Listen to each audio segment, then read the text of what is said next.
There's a moving truck outside our house. One of the neighbors is moving. We don't talk to our neighbors. I should pretend to go to the mailbox and see what kind of stuff they have.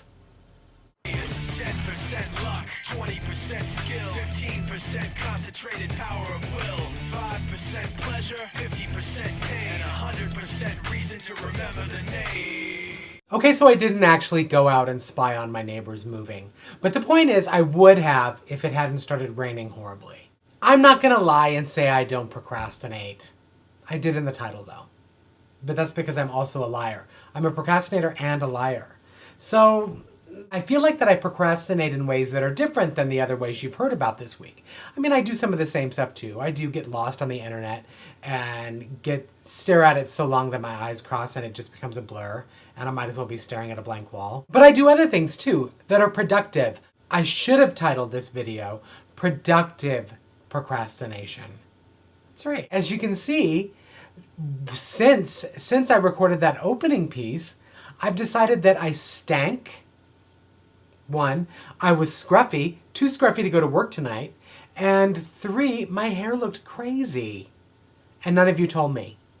I have to do all these things myself. Procrastination can be productive. Of course, it also added an hour to the video making time, but that's neither here nor there. Wait a minute, I forgot to brush my teeth. The number 1 thing I do to procrastinate? Self-sabotage. I tend to leave things till the very last minute or put off important tasks that end up getting built up. And then when it's time for me to really buckle down and get to work, like on revisions or writing or whatever, the first thing and the only thing that I ever notice is the fact that something looks really dirty. And so I end up cleaning. I clean an entire house and leave myself about 45 minutes to do actual work. This is not something you do when you have a day job. I mean, I suppose you could. Though I can't say I've ever felt compelled to mop the stockroom or anything at work, or when I was going to see clients in their homes to actually clean their house. Never. I was perfectly good at judging those things, that they should be done. Who isn't?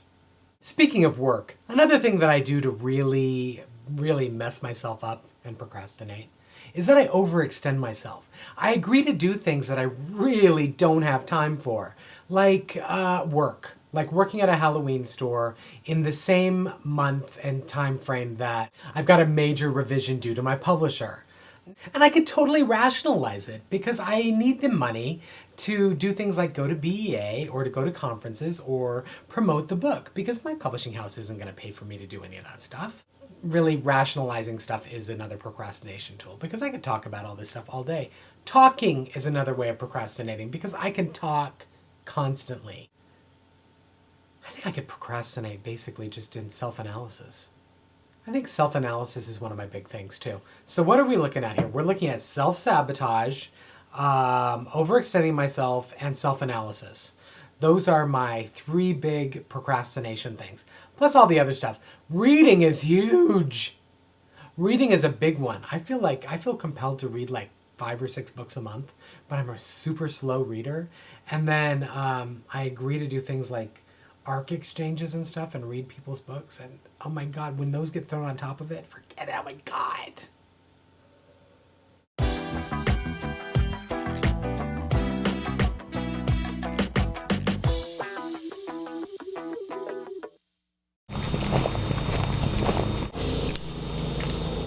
They didn't have shit.